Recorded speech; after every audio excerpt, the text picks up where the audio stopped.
शिव साध साध सब नेक हैं, आप अपनी ठोरे। जो सतलोक ले जावेंगे वो साधु कोई और।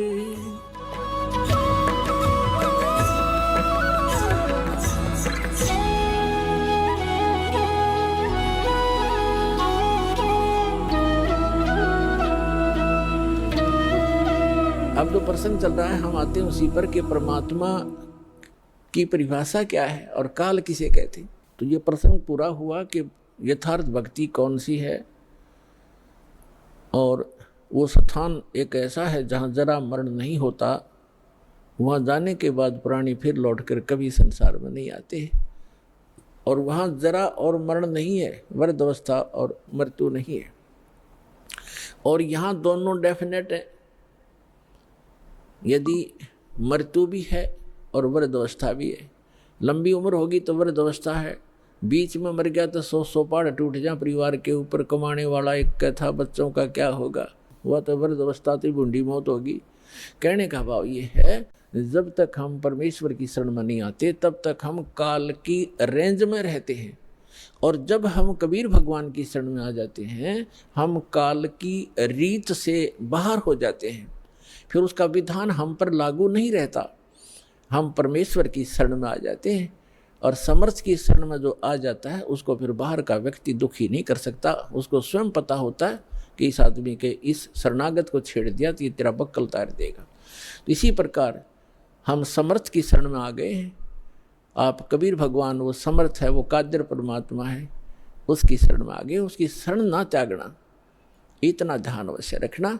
छोटा मोटा कष्ट भी होता है नाम लेने के बाद, तो ऐसे समझना जैसे एक बिल्ली बच्चे उत्पन्न करती है और 2-4 दिन के बाद उन बच्चों को दूसरे घर में ले जाती है, क्योंकि वहाँ वो ये देखती है कि कहीं तेरे बच्चों को यहाँ खतरा ना हो जा।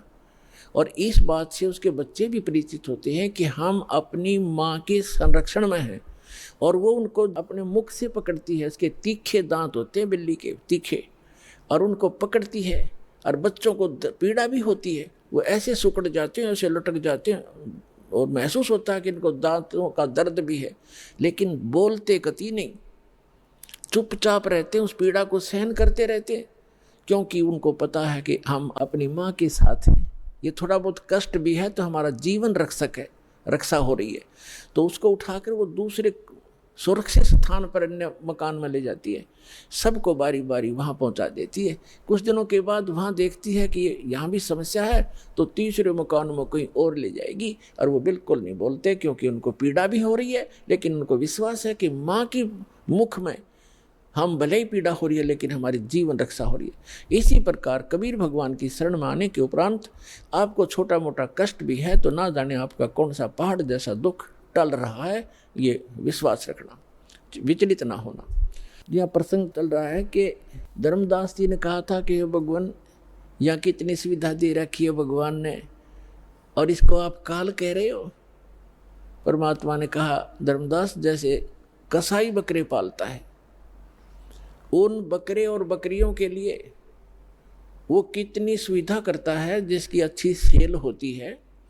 एक बहुत बड़ा चरागाह बनाता है, उसको हायर करता है या मोल लेता है, और उसके अंदर शेड डालता है, झोंपड़ी डालता है बकरों को गर्मी और सर्दी से बचाने के लिए। उसमें जगह जगह तालाब बनाता है, छोटी छोटी तलैया सी, उनको पानी से भर कर रखता है, उनके लिए घास फूस वहाँ व्यवस्था कराता है। उस सारी व्यवस्था को देखकर वो भोले प्राणी ये समझ बैठते हैं कि हमारा मालिक, हमारा स्वामी कितना दयालु है, हमारी कितनी केयर टेक रखता है, सारी सुविधाएं प्रदान करता है, हिंसक पशुओं से बचाता है, चारों तरफ से बाड़ लगा देता है, और अंदर वृक्ष हैं, झाड़ बोझड़े हैं, फल घास फूस है, गर्मी से बचने के लिए शेड है, सर्दी से बचने के लिए व्यवस्था शेड है। तो वो इस सारी व्यवस्था को देखकर वो मान बैठते हैं कि जो हमारा ये स्वामी है बड़ा दयालु है, ये परमात्मा है। और जब वो कभी उनके बीच में आता है तो वो सारे उसको प्यार देने के लिए उसके चारों तरफ कोई ऊपर को पैर फैलाता है अपने सीने से लगाने के लिए, और वो उसको चाटते हैं प्यार से, जीभ से चाटना चाहते हैं उनको एक विशेष रिगार्ड देने के लिए।